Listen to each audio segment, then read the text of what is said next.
நம்ம ஜெகன்ஜி இருக்கார்ல, ஜெகன் மூர்த்தியார், பூவை மூர்த்தியோட தம்பி. அந்த ஜெகன்ஜி சமீபத்தில் பேசின ஒரு வீடியோ கிளிப்பை நம்ம பார்த்தோம். நாங்கள் ஒன்றும் அத்துமீறதுக்கோ அடங்க மறுக்கிறதுக்கோ இயக்கம் நடத்தலை அப்படின்னு சொல்லிட்டு பேசியிருக்காரு. இன்னும் சொல்லப்போனால் நீங்கள் கேட்டுருங்க, அவர் வாயால் கேட்கும்போது தான் அது இனிமையாக இருக்கும், சூப்பராக இருக்கும், கேளுங்க. நாங்கள் ஒன்றும் அத்துமீறுவதற்கோ அடங்க மறுப்பதற்கோ இயக்கம் நடத்தவில்லை. கிருஷ்ணகிரி மாவட்டத்தில் புரட்சி பரவதும் இருக்கிறதா என்று யாரோ ஏளனமாக பேசினார்கள் என்று இங்கே போராட்டமோ ஆர்ப்பாட்டமோ அல்லது அத்துமீறுகின்ற ஒரு நிகழ்வோ நடக்காத காரணத்தினால் இங்கே இருக்கிறதா என்று கேள்வி கேட்கின்றவர்கள் இருக்கிறது என்பதை காட்டுவதற்கு வழி நடத்துகிறவர்கள் ஒரு பெற்றோர். இதுவரை நிப்பாட்டிப்போமே, அடுத்து கொஞ்சம் பேசியிருக்காரு, அது அடுத்து வரும். நாங்கள் அத்துமீறவோ அடங்க மறுக்கவோ இயக்க ஆரம்பிக்கல அப்படின்னு அவர் சொன்னதுக்கு அப்புறமா பேசினேன். எதுவுமே நமக்கு புரியல, என்ன சொல்ல வராரு அவர். சரி, அதுக்கு ஆரம்பிக்கலை இயக்கம் அப்படின்னா வேறு எதுக்கு ஆரம்பிச்சிருக்கீங்க அப்படின்னு ஒன்று நியாயப்படுத்தணும்ல. அதுக்காக நாங்கள் ஆரம்பிக்கலை அப்படின்னு சொல்லிவிட்டு அந்த வசனத்தை சொல்லிவிட்டு அதுக்கடுத்து அவர் பேச என்ன சொல்ல வந்தாருன்னு நமக்கு புரியல. நாமளும் 2-3 முறை ரிவைண்ட் பண்ணி கேட்டு பார்த்தாச்சு, இருந்தாலும் நமக்கு ஒன்றும் விளங்கலை. சரி, அவர் அது விளங்காததை பற்றி நமக்கு ஒன்றும் கவலை இல்லை, விட்டுருங்களேன். ஆனால் அவர் என்ன சொல்ல வராரு, விடுதலை சிறுத்தைகள் அடங்கமறு, அத்துமீறு, திமிரியலு, திருப்பி அடி அப்படிங்கிற ஒரு விடுதலை முழக்கத்தை முன் வச்சிருக்கிறதுனால, அதுக்கு மாற்றாக விடுதலை சிறுத்தை இவர் பாஜக கிட்ட ஒட்டிக்கிட்டு இருக்கிறதுனால, பாஜக கிட்ட சேர்ந்த எவரும் விடுதலை சிறுத்தைகள் கட்சியோட எதிர்நிலைப்பாடு கொண்டவர்கள் தான். ஸோ அப்போது இவர் பாஜகவோட ஒட்டிக்கிட்டு இருக்கிறதன் காரணமாக விடுதலை சிறுத்தைகளை விமர்சிக்கிறார். யார்? நம்ம ஜெகன்ஜி. நாங்கள் அடங்க மறுக்கவோ அத்துமீறவோ இயக்கம் ஆரம்பிக்கலை, கட்சி ஆரம்பிக்கலை அப்படின்ட்டு. அண்ணன் திருமா சொல்வார், தொடர்ச்சியாக அவர் சொல்கிறது மட்டும் இல்லை, அப்படி தான் செஞ்சுக்கிட்டு இருக்கார். என்ன அப்படின்னா, எந்த ஒரு அம்பேத்கரிய இயக்கத்தையும் நான் எனக்கு போட்டியாக விடுதலை சிறுத்தைகள் கட்சிக்கு போட்டியாக நினச்சதில்லை, நான் விமர்சித்ததே இல்லை அப்படின்னு சொல்லிட்டு தொடர்ச்சியாக அவர் சொல்வார். அப்படி தான் அவர் நடந்துக்கிட்டு இருக்கார். ஆனால் நாம் விடுதலை சிறுத்தைகள் கட்சி கிடையாது, அதனால் நமக்கு அந்த கட்டுப்பாடு கிடையாது. ஆனால் நான் அப்படி இல்லை அப்படிங்கிற மாதிரி ஒரு வசனம் ஒரு இல்லை சினிமாவில், ஆனால் நான் அப்படி இல்லையடியே அப்படின்னு. அந்த மாதிரி நாம் அப்படி இல்லை. தமிழ்நாட்டின் நலனுக்கு எதிராக யார் பேசினாலும் விமர்சிக்க நம்ம தயாராக இருக்கோம். அது நம்ம ஜெகன்ஜியாக இருந்தாலும், ஜெகன்ஜி இருக்கிற கூட்டு சேர்ந்துருக்கிற இடம் அந்த மாதிரி இடம், அதனால் அவர் பேசுகிற வார்த்தை இந்த மாதிரியான வார்த்தை. அப்போ நம்ம அவரை விமர்சிக்கிறோம். இப்போது அடங்குமறு அத்துமீறுன்னா இவர் எந்த பாணியை எடுக்கிறார் அப்படின்னா, அன்புமணியோட பாணி. எல்லாம் ஒரே குட்டையில் ஒன்றை மட்டங்க தானே. பாஜக அப்படிங்கிற அந்த கலங்கி போன குட்டையில் தானே இருக்காங்க. குட்டையை கலக்கி பாஜக மீன் பிடிச்சிக்கிட்டு இருக்கு. அப்படி அந்த ஒரே குட்டையில் ஒன்று மட்டை இருக்கிற இடத்துல இவன் ஜெகன்ஜியும் இருக்கிறதுனால அன்புமணி பேசக்கூடிய அதே வாதத்தை முன்வைக்கிறாரு. நாங்கள் ஒன்றும் அடங்கமறு அத்துமீறு அப்படின்னு சொல்லிட்டு நாங்கள் வன்முறையை தூண்டலை, நாங்கள் எங்கள் கட்சிக்காரங்களை வழக்கு வாங்கன்னு சொல்லலை. ஆனால் திரும்ப வழக்கு வாங்க சொல்கிறாரு, ஒவ்வொருத்த மேலேயும் 10 கேஸ் இருக்கணும்னு சொல்கிறாரு. நம்மளை கலாய்க்கிறாங்களா?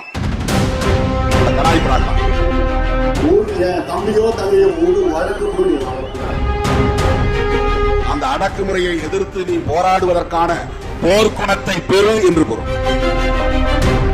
அமைப்பாவதால் மட்டுமே அத்துமீற முடியும், அத்துமீறலால் மட்டுமே அடக்குமுறைகள் உடையும். அடங்கமறு அத்துமீறி என்ற சொல்லாடலானது அரசியல் களத்தில் மீண்டும் பேசு பொருளாக மாறியிருக்கிறது.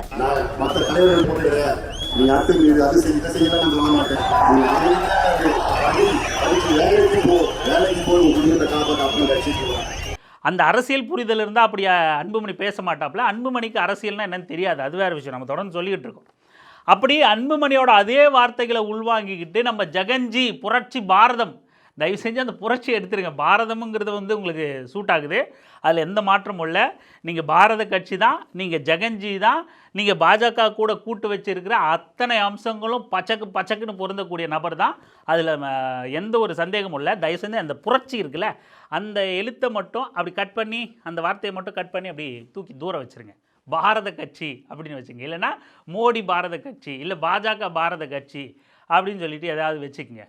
அப்படி அன்புமணியின் வார்த்தையிலிருந்து, அன்புமணியோட சிந்தனை ஒரு சாதியவாதியோட சிந்தனை, ஒரு ஜாதி வெறியனோட சிந்தனை எப்படி இருக்குமோ, தன்னை நம்பி வர இளைஞர்களை ஏமாற்றணுங்கிற எண்ணம் கொண்ட ஒரு நபரோட சிந்தனை எப்படி இருக்குமோ, அதுவாகவே ஜெகன்ஜியோட சிந்தனையும் வெளிப்படுது அப்படிங்கிறதுல எந்தவித சந்தேகமும் இல்லை.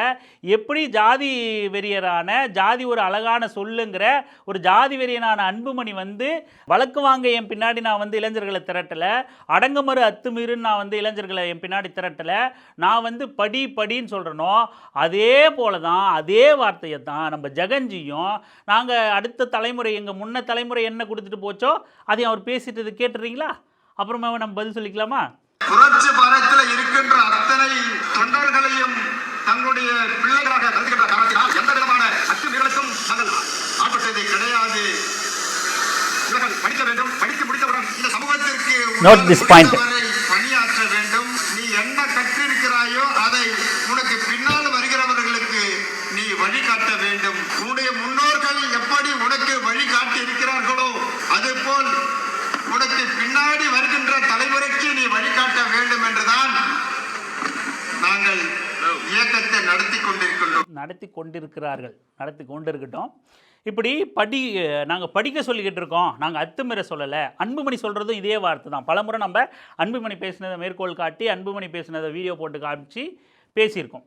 அப்படி அன்புமணியோட வார்த்தையை அப்படியே பிரதிபலிக்கிறார். இல்லைப்பா படிங்கிறது தான் எங்களோட தாரக மந்திரம், நாங்கள் படிக்க சொல்கிறது என்ன தப்பா அப்படின்னா, அங்கே அண்ணன் திருமா விடுதலை சிறுத்தைகள் கட்சி வந்து யாரும் படிக்காத, பூரா பயிலும் சீமான் சொல்கிற மாதிரி ஆடு மாடு மேய்ச்சிக்கிட்டுரு, எல்லாம் வந்து கட்டட வேலைக்கு போ, இப்படியெல்லாம் வேலை செஞ்சுக்கிட்டு நான் கூப்பிடும்போது எல்லாம் வேலையை விட்டுட்டு என் பின்னாடி வந்து அடங்கமறு அத்துமீறு அப்படின்ற பொருள் இல்லை. அடங்கமறு அத்துமீறு திமிரியலி திருப்பி அடி அப்படிங்கிறது ஒரு கல்வி இருந்தால் தான் முடியும். அந்த சிந்தனைக்கு வர்றதுக்கே ஒரு கல்வி வேணும். எப்படி இன்றைக்கி சாதிய பாகுபாடுகளும் அடக்குமுறையும் ஒடுக்குமுறையும் ஓரளவுக்கு பீரியாடிக்கலாக கொஞ்சம் குறைஞ்சி வந்துக்கிட்டு இருக்கு அப்படின்னா, இன்றைக்கி ஒடுக்கப்பட்ட மக்கள் கையில் கிடச்சிருக்கிற அந்த கல்வி, அப்போது கல்வி பெற்றால் மட்டும்தான் அந்த ஒடுக்குமுறையை எதிர்த்து நாம் அடங்க மறுக்க முடியும். நான் ஏன் உங்ககிட்ட சோத்துக்கு வந்து நிற்கணும் அப்படிங்கிற கேள்வியை எழுப்ப முடியும். உங்ககிட்ட நெல்லுக்கு வந்து நிற்க வேண்டாம் அப்படிங்கிற அந்த நிலையை எதிர்த்து நாம் வந்து நிற்க முடியும். எனக்கு ஏன் 2 டம்ளரில் டீ கொடுக்குற அப்படிங்கிற அந்த கேள்வியை என்னால் எழுப்ப முடியும். ஏன் அப்படின்னா, நான் கல்வி பெற்றிருந்தால் தான். அந்த அடங்க மறுக்கிற சிந்தனையே கல்வியின் பெயரால் தான் வரும். கல்வி கற்றவர்களை தான் அடங்க மறு அப்படின்னு சொல்லிட்டு அண்ணன் திரும்ப அழைக்கிறார்.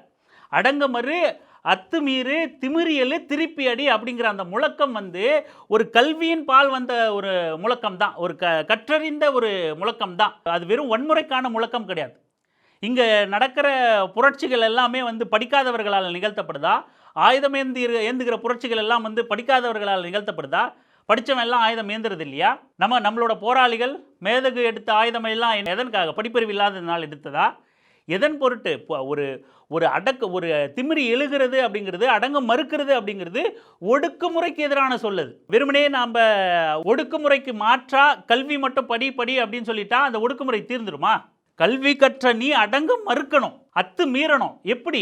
நீ கற்ற கல்வியை உன்னோட அடங்க மறுக்கிறதுக்கு நீ பயன்படுத்தணும் அப்படிங்கிறதான் அதனோட பொருள்.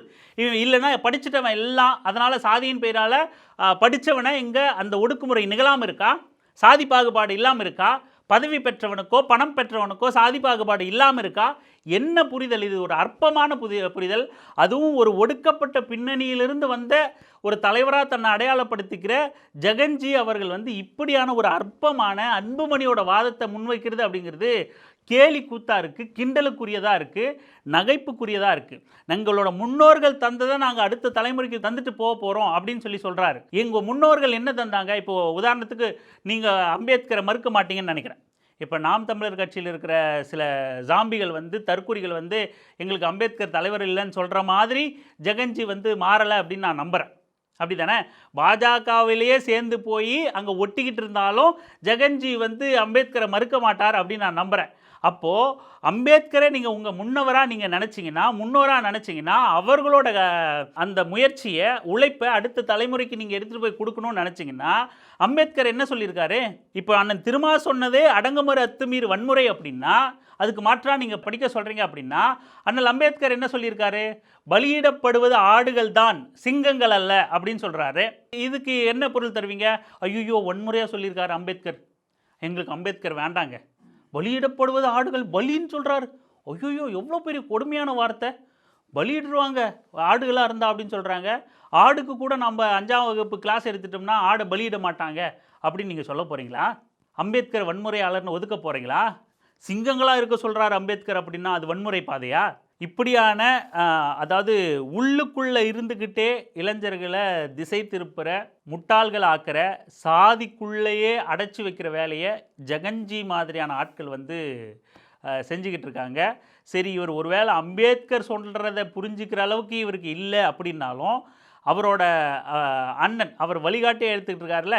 இன்றைக்கி புரட்சி பாரதம்னு ஒரு கட்சி அவர் கையில் இருக்குல்ல, அதுக்கு முன்னோடி யார்? பூவை மூர்த்தியார். பூவை மூர்த்தியாரோட வழிவந்தவர், அதன் வழிப்படி நடக்கக்கூடியவருங்கிறதுனால தான் பூவை மூர்த்தியாருக்கு அடுத்து இவர் ஜெகன் மூர்த்தியார் ஆனார். ஆனால் பாஜக கூட சேர்ந்ததுனால நம்ம தொடர்ச்சியாக இதை சொல்கிறோம். ஜெகன் மூர்த்தியாராக இருந்த இந்த நபர் வந்து பாஜகவின் கூட்டு வச்சதுனால ஜெகன் ஜியா மாறி போயிருக்கார். இது வெறும் பெயர் மாற்றம் கிடையாது, சுவர் எழுத்தில் இடம் பத்தலை அப்படின்னு சுருக்கி எழுதுறது கிடையாது. இது பூவை மூர்த்தியாரை ஒட்டு மொத்தமாக அந்த மக்கள்கிட்டேருந்து வரலாற்றிலிருந்து புறக்கணிக்கக்கூடிய ஒரு செயல். ஜெகன்ஜி இருக்கிறீங்களே, நீங்கள் ஜெகன் மூர்த்தியாக இருந்தீங்கன்னா தான் உங்களுக்கும் நல்லது. குறைஞ்சபட்சம் உங்களுக்கு நல்லதோ இல்லையோ உங்களை சார்ந்த மக்களுக்கு நல்லது. பூவை மூர்த்தியாரை நீங்கள் அவரோட வரலாறு நினைவுகளை அழிக்கக்கூடாதுன்னு நினச்சிங்கன்னா நீங்கள் ஜெகன் மூர்த்தியாராக இருங்க, ஜெகன்ஜியாக இருக்காதீங்க. ஜெகன்ஜியாக இருந்தால் உங்கள் தனிப்பட்ட ஜெகன்ஜிக்கு வேணால் நல்லது நடக்கலாம், பணம் சம்பாதிக்கலாம், நீங்கள் சலுகைகளை அனுபவிக்கலாம். உங்களை சார்ந்த ஒருவருக்கு கூட அது பயன்பெறாது. பூவை மூர்த்தியாருக்கு செய்கிற மிகப்பெரிய துரோகம் ஜெகன்ஜி செஞ்சுக்கிட்டு இருக்காரு அப்படிங்கிறத நாம் நினைவூட்ட கடமைப்பட்டிருக்கோம். நம்ம ஏற்கனவே பேசியிருக்கோம், ஏற்கனவே இந்த ஜெகன்ஜியும் ஜெகன் மூர்த்தி அப்படிங்கிற அந்த விஷயத்த சொல்லியிருக்கோம். இப்போவும் சொல்கிறோம், அவர்கிட்ட யாராவது கொண்டு போய் சேருங்க, அவர்கிட்ட பேசுங்க. தயவு செய்து ஜெகன்ஜி அப்படின்னு சுவர் எழுத்துக்களில் எழுதுறதை தவிர்க்க சொல்லுங்கள். ஜெகன்ஜி அப்படிங்கிறது வரலாறு கிடையாது, ஜெகன் மூர்த்தியார் அப்படிங்கிறது தான் வரலாறு அப்படிங்கிறத அவருக்கு நினைவூட்டுங்க. அதுதான் நீங்கள் வந்து ஏந்தி நிற்கக்கூடிய வரலாற்று அடையாளமாக இருக்க முடியுமே தவிர ஜெகன்ஜி கிடையாது. அது மக்களை வீழ்த்தும்.